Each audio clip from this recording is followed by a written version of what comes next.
বেজে গেল আইপিএল এর দামামা, শুরু হয়ে গেল তারই কাউন্টডাউন। সামনে এলো আইপিএল এর আংশিক সূচি। এবারের আইপিএল মাত্র 17 দিনে, খেলা শুরু 22শে মার্চ থেকে, কিন্তু আসল খেলা হবে 24শে মার্চ। গুজরাটের জন্য আবারও এক দুঃখের খবর, মোহাম্মদ শামি আইপিএল থেকে ছিটকে গেলেন। নমস্কার, আমি প্রীতিশ আইপিএল এর 7 কাহন নিয়ে চলে এসেছি ক্রিকেট স্ট্র্যাটেজিতে। 22শে মার্চ শুরু হচ্ছে আইপিএল। আপাতত 17 দিনের মোট 21টি ম্যাচের সূচি ঘোষণা করা হলো।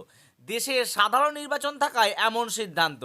নির্বাচনের দিনক্ষণ ঘোষণার পর পূর্ণ সূচি পাওয়া যাবে। আইপিএল এর দ্বিতীয় দিন অর্থাৎ 23শে মার্চ কলকাতা ভার্সেস সানরাইজ হায়দ্রাবাদের মুখোমুখি হতে চলেছে। তার সাথে যদি এই চ্যানেলের প্রত্যেকটি ভিডিও আপনাদের ভালো লাগে তাহলে সাবস্ক্রাইব করতে মোটেই ভুলবেন না। এবার দুটি ফেজে আইপিএল খেলা হবে। সেকেন্ড ফেজের ক্ল্যারিটি না আসায় প্রথম ফেজের খেলাটি 22শে মার্চ থেকে শুরু হবে আর শেষ হবে 7ই এপ্রিল। ঘোষণা করা হলো তার সূচি। একদম প্রথম ম্যাচে মুখোমুখি হতে চলেছে Chennai Super Kings versus Royal Challengers Bangalore. অর্থাৎ আইপিএল শুরু হচ্ছে ধোনি ভার্সেস কোহলির টক্করের মাধ্যমে। খেলাটি অবশ্যই চেন্নাইয়ের ঘরের মাঠ চিপকাই প্রথম ম্যাচ হবে। এদিকে আইপিএল শুরুর দ্বিতীয় দিনে রয়েছে কলকাতার ম্যাচ। উল্লেখ্য যে আইপিএল শুরু হচ্ছে শুক্রবার।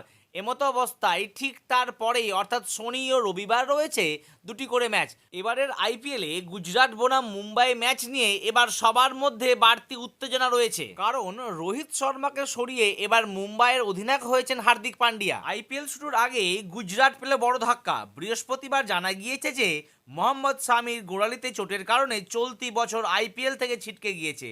পাশাপাশি এবার গুজরাটের অধিনায়কত্ব সামলাবেন শুভমান গিল। আর সেই ম্যাচটি হতে চলেছে 24শে মার্চ।